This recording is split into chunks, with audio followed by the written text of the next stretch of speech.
एठी व्यंग मुक्ति देले बन्या तेणु ए प्रकार जिनस को आम देख सारा पर आम कांग्रेस दल तरफ आमको बहुत व्यतीत करतमान जो डबल इंजिन सरकार कहते जे गोटे नदी बंधर जब गोटे साइड कैपिटल अमेंडमेंट आ गोटे साइड कर किसी असुविधा नहीं। प्राकृतिक विपर्यय को बारंबार सामना करुवा धामनगर में बन्या नियंत्रण करने को कांग्रेस पक्षर दाबी होईछि। शनिवार धुसुरी स्थित हृदानंद पाठागार परिसर में कांग्रेस नेता नारायण चंद्र पाढ़ी पौराहित्य सांबादिक सम्मेलन में दल बन्या नियंत्रण एवं गमनागमन उपर गुरुत्वारोप करिछि। कांग्रेस अभियोग आनी जे जाजपुर जिला को सुरक्षा देवाक जाई बैतरणी नदीर डाहाण पार्श्व को भद्रक पार्श्व अपेक्षा अधिक दृढ़ एवं प्रशस्त करा जायछि। डाहाण पाख भली बाम पाख बैतरणी नदी बंध को करा जाऊ, धामनगरवासी को बन्यारू बंचाइबा पई मास्टर प्लान करा जाऊ एवं समस्त नदी यथा बैतरणी, गेंगुटी, कोचिला, रेब, कपाड़ी आदिर शଯ୍या खनन करा जाऊ। नदी सह नदी को संयोग करबा सह नदीरू केनाल प्रकल्पर परिकल्पना करा जाऊ, जहा फଳରେ बन्या परिस्थिति नियंत्रण हेबो एवं मरुड़ी समय जलसेचनर सुविधा मिल पारिबो। बैतरणी और कोचिलार मझिरे थिबा 3 पंचायतर धनजीवन सुरक्षा पई घेरी बंध निर्माण दाबी करिछि दल।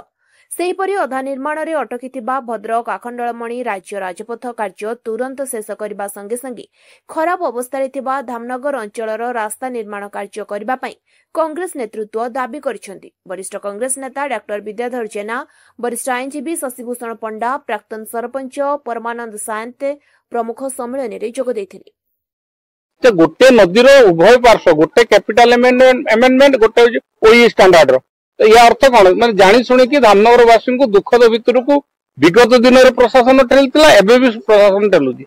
बर्तमान जो डबल इंजिन सरकार कहते गोटे नदी बंधर जब गोटे साइड कैपिटल अमेंडमेंट आ गोटे साइड कर किसी असुविधा नहीं।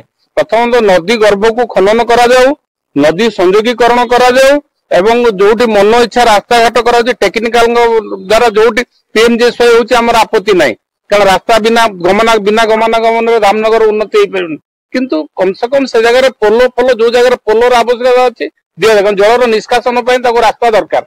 तेणु जलर निष्कासन रास्ता प्रतिबंधक होची, नदी गर्भ ये पोती यही सब कारण जो मनुष्यकृत बन्या सृष्टि कराऊची जहाँ लोक ये हंतसंत दीर्घ वर्ष विगत दिन आमर जड़े एमएलए थे कहले धामनगर लोक बन्या देखिए किंतु हास्यास्पद कथा ये व्यंग मुक्ति देले बन्या।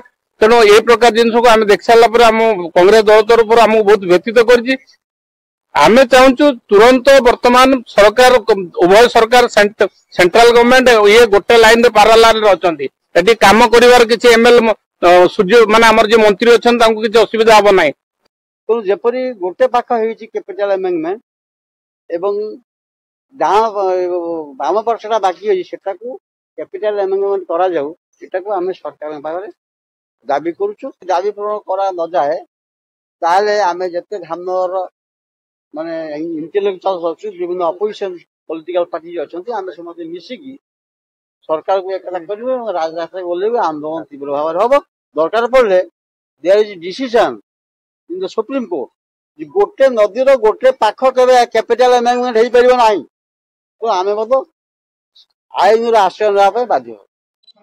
धामनगरु प्रदीप महापात्र रिपोर्ट स्वतंत्र ओडिशा लाइव।